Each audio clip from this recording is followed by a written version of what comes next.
Welcome back, everybody, for another deep dive.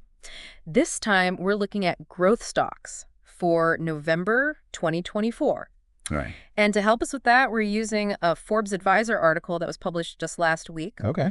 And they put together a list of companies that are expected to just absolutely crush it over the next few years, outperforming even the average stock market growth, which they're predicting to be about 8.5%. Yearly EPS growth over the next 5 years. That's right. Now, before we jump into their top picks, though, Sure. I think it's important to understand their methodology. Yeah, absolutely. Forbes Advisor specifically focused on companies trading on U.S. exchanges Right. with a market cap of at least $500 million Right. and a daily trading volume of at least 500,000 shares. So they're not messing around with the small companies, right? No penny stocks here. They're looking for some well-established companies. Yeah, they're looking for the big players. Exactly. Ones that have a proven track record, but also the potential to continue growing at a significant pace. Yeah, I think that's a really important distinction to make, They're not just looking at any company that's currently growing quickly. Right. They're really emphasizing this idea of sustainable growth. Right. Yeah. Looking for companies that have the fundamentals Right. in place to keep growing for years to come. Gotcha. So yeah, it's more about that long-term Yeah. potential rather than just flash in the pan.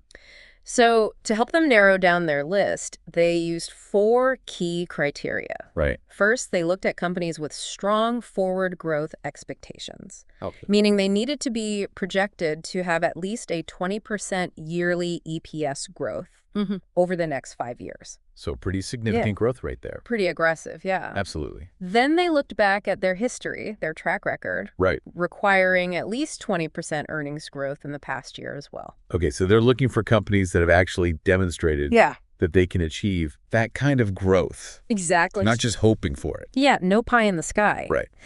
Then they looked at their financial health. Okay. They insisted on a Morningstar rating of A or B.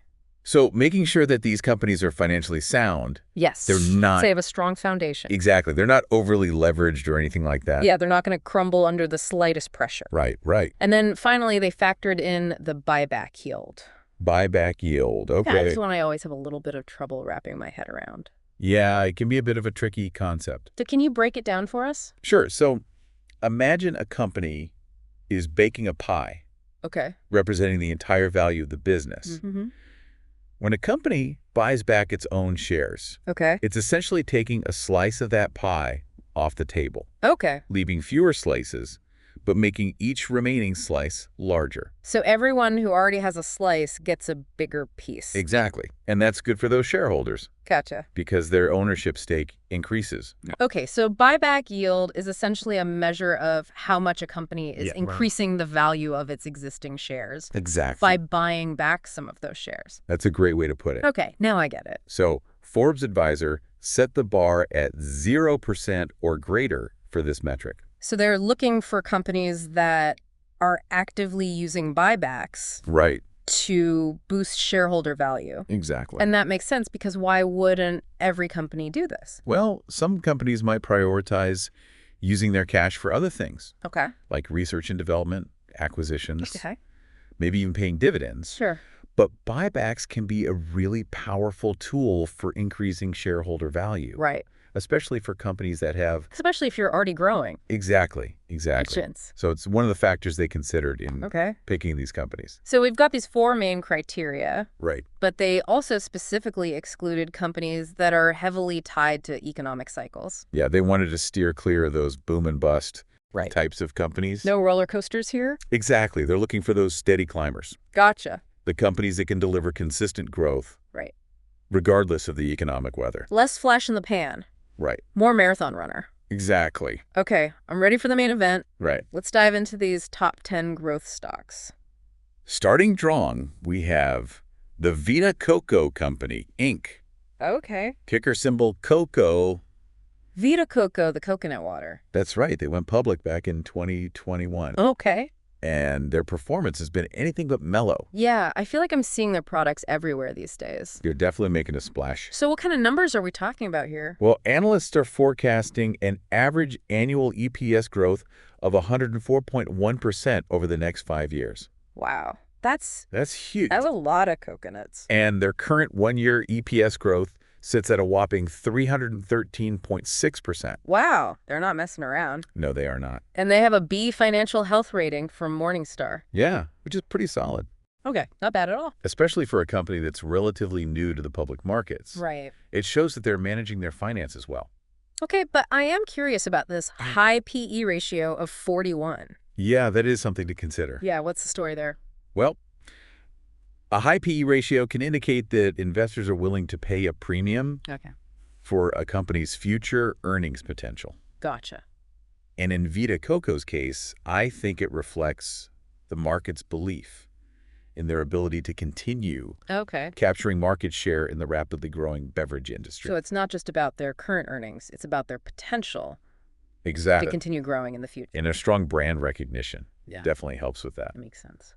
All right, coming in at number 2 is Live Nation Entertainment, Inc. Okay. Ticker symbol LYV. Live Nation, the company that owns Ticketmaster. That's right. They're the powerhouse behind live music events. Yeah, they've been doing pretty well recently, haven't they? They have. They've bounced back to profitability after years of losses. Okay. And their growth is rocking. So what kind of growth numbers are we looking at? Their 5-year average annual EPS forecast is a solid 80.3%. Wow. And their average annual sales growth over the past 3 years has hit a high note at 209.4%. So they're really hitting their stride. Absolutely. But hasn't there been some controversy surrounding their market dominance? There definitely has been a lot of discussion about their market power and pricing practices. Some people argue that their dominance stifles competition. Right. And leads to higher ticket prices for consumers. Yeah, that's a valid concern. But others argue that their scale allows them to offer a wider selection of events. And invest in technology that actually improves the ticketing experience. Right. So there are definitely valid points on both sides of that argument. So it's a complex situation, but looking purely at their performance, it seems like their dominance in the live entertainment market is paying off. It seems to be working for them. Okay, let's move on to number 3. All right, at number 3, we have NVIDIA Corporation. Ticker symbol NVDA. NVIDIA, the kings of GPUs. That's right. They're the major player in the world of the computer graphics processors. Yeah, and their chips are powering the artificial intelligence revolution. Exactly. Their GPUs are essential for everything from training complex AI models to powering data centers and self-driving cars. And they've got a great reputation for quality and innovation. Absolutely. They've also got an A financial health rating from Morningstar.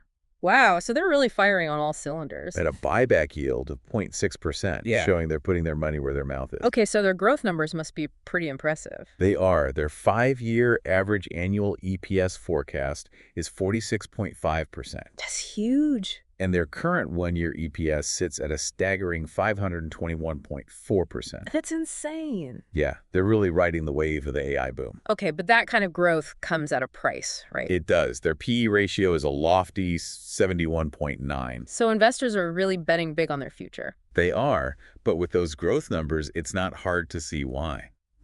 Okay, I'm ready for number 4. Who's next? Number 4 is a name you're definitely familiar with. Meta Platforms, Inc. Meta. Ticker symbol Meta. The parent company of Facebook, Instagram, and WhatsApp. That's right. And they've been making big moves in the metaverse. Yeah, they've had a bit of a roller coaster ride lately. They have. Their stock took a hit last year. Right. But they've been making a comeback. So are they out of the woods yet? It's hard to say for sure, but their recent earnings rebound is encouraging. Okay. And what's their growth outlook like? Analysts are projecting a 5-year average annual EPS growth of 30%. That's still pretty impressive. Yeah, especially considering the recent challenges. And they have an A financial health rating from Morningstar. That's right, which gives some reassurance. But their stock has been so volatile lately. It has. And their PE ratio has been fluctuating as well. So there's still a lot of uncertainty surrounding their future. There is. But if they can successfully navigate the metaverse and the evolving landscape of social media, the potential rewards could be huge. It's a high-stakes game for sure. Okay. Moving on to number 5, we have Full Truck Alliance Co. LTD. Full Truck Alliance. Yeah, ticker symbol YMM. I'm not familiar with that one. They operate a platform that connects trucking companies and logistics businesses in China. Okay, so they're in the logistics space. Exactly, and they've been growing rapidly since their IPO in 2021. Interesting. What kind of growth are we talking about? Analysts are forecasting a 29% 5-year average annual EPS growth. Okay. And their current one-year EPS growth is a remarkable 125.2%. Wow, that's impressive. They've managed to carve out a nice niche in a rapidly growing market. And they have a B financial health rating from Morningstar. That's right, so they seem to be on solid footing. Okay, let's keep rolling. Who's next? Number 6 brings us to T-Mobile US, Inc. T-Mobile, I know them. Ticker symbol TMUS. They're a major player in the telecommunications industry, and they've been making some bold moves lately. Yeah, they've been investing heavily in their network. They have, and their subscriber base has been growing steadily. Okay, so what's their financial picture looking like? They have an impressive A financial health rating from Morningstar. Wow, that's great. But their earnings have been a bit up and down in recent years, which has caused some volatility in their PE ratio. So they're a bit of a riskier investment then? It depends on your risk tolerance. Okay. Some investors might be turned off by that earnings volatility. Sure. But others might see it as an opportunity to buy in during a dip. Okay. And potentially reap the rewards of their long-term growth. Makes sense. But one thing is for sure. What's that? They're not afraid to invest in their future. How so? They have a significant buyback yield of 7.1%. Wow, that's the second highest on this list. It is, showing their commitment to returning value to shareholders. Okay, that's a good sign. All right, moving on to number 7. All right. We have WillScot Mobile Mini Holdings Corp. WillScot Mobile Mini. Yeah, ticker symbol WSCC. I'm not familiar with them. They provide flexible workspace and storage solutions. Okay, like those portable offices and classrooms you see at construction sites. Exactly, and they've been on a steady upward trajectory. So what's driving their growth? They found a niche in a market with consistent demand. Okay. Everyone needs space, whether it's temporary or long-term. That's true. And WillScot Mobile Mini provides a flexible and affordable solution. So it's a practical solution to a common problem. Absolutely. What about their financial health? They have a B financial health rating from Morningstar. Okay. And their 5-year average annual EPS forecast is a solid 18.6%. All right, not bad. But what's really eye-catching is their buyback yield, not bad. whopping 11%. 11%. That's the highest on the list. It is. They're really putting their money where their mouth is. Yeah, they must be pretty confident in their future. They seem to be. Okay, let's move on to number 8. Number 8 brings us back to the digital world with Yelp Inc. Yelp. Ticker symbol Yelp. The go-to platform for user reviews and local business information. That's right. They've been a pioneer in this space. Yeah, I use them all the time. So how do you think they're doing? I honestly haven't been following their financial performance too closely. Well, their earnings have been a bit unpredictable. Okay. Some quarters showing losses, others showing profits. So, bit of a mixed bag. Yeah, but the overall trend has been upward. Okay. And their 5-year average annual EPS forecast is 18.2%. So they're still considered a growth stock. They are, and their A financial health rating from Morningstar gives some comfort. Okay. Plus, their buyback yield of 6.7% indicates they're trying to boost shareholder value. But Forbes Advisor did mention that their buyback strategy hasn't really been super effective. Yeah, their total return over the past decade has actually been negative. Ouch, so they've got some work to do. It seems like it. Okay, let's move on to number 9. All right, number 9 takes us to Skechers USA, Inc. Skechers. Ticker symbol SKX. The shoe company. Yep, they're a global footwear and apparel company. Okay. And they've been quietly racking up some impressive growth numbers. Really? I haven't thought about them in a while. They've been expanding their product lines, reaching new markets, and benefiting from the growing athleisure trend. So they've been making some smart moves.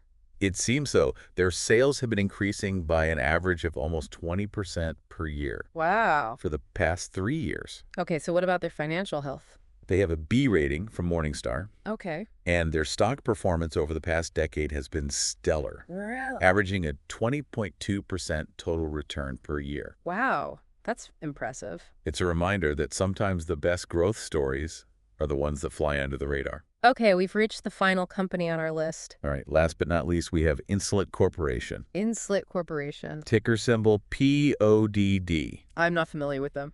They're a medical device company specializing in insulin infusion systems for people with diabetes. Okay, so they're in the healthcare space. Exactly. And they're addressing a growing need. With a very important mission. Absolutely. So what kind of growth numbers are we looking at here? Their 5-year average annual EPS forecast is 14.9%. Okay, the lowest on the list, but still respectable. Especially in the healthcare sector, which tends to be more steady than explosive. Right. But what's truly remarkable is their current one-year EPS growth. A mind-boggling 33,200%. Wait, did you say 33,200%? I did. That's insane. Their earnings have surged over the past year. Okay, so what's their financial health rating? They have a B rating from Morningstar. All right, that's good. But it's worth noting that their PE ratio is a sky-high 116. So investors are really bullish on their future. They are, but as Forbes Advisor points out, Insulet needs to continue delivering exceptional earnings growth to justify that valuation. So they've got a lot to prove. They do, but their technology is innovative, their market is expanding, and their mission is compelling. It's definitely a company to watch. Absolutely. Okay, so we've covered all 10 of Forbes Advisor's top growth stock picks. We have. Quite a diverse group, from coconut water to computer chips to insulin pumps. It's amazing to see how growth can manifest in so many different industries. It really is. And how these companies are finding innovative ways to capitalize on emerging trends.